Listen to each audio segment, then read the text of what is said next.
process, ganito lang po ang ginagawa ko dito sa meat. Naka-slice na po ito na binili ko. So, ipipito lang po natin siya nang wala siyang mantika kasi magmamantika pa po siya. Okay, kasama po ito sa ating paglulokal kasi hindi na puro vegetable ang dapat natin kainin. Kasi hindi po tayo ngayon nagkakanin. Mag-2 weeks na tayo hindi nagkakanin. So, iwas sa kanin, iwas sa pan. Kailangan puro vegetables lang. Pero kailangan pa rin natin ng mga fatty foods. And siyempre, yung protein, kailangan pa rin natin lakas. Kasi kung puro lang gulay ang kakainin natin, baka maging bukas balat tayo at maghina rin tayo. Kahit pa sabihin natin nutritional pa rin ang mga yon, di ba?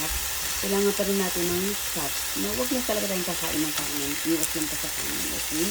Kasama ko po ito sa ating low carb. Pinapakita ko lang po sa inyo. Ganyan po. Hindi po ako gumagamit ng mga mantika pag ganyan.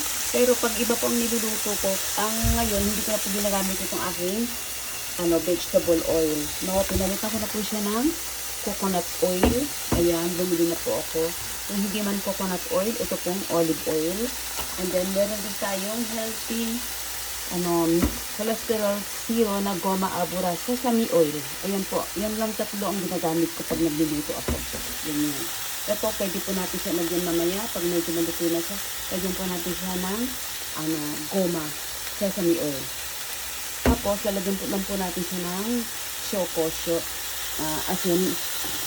asin na may paminta. Ito po yung ginagamit namin dito sa Japan, na meron na po siyang magkahalo na po yung paminta at saka asin.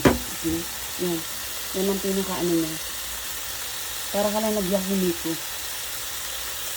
Para medyo masamahan yung ibang niluluto mo. Actually, ito meron pa akong hinugasan. Ayan, meron pang kamatis at saka meron pang okra. And then, meron din akong kalabasa. I-range lang po natin yan.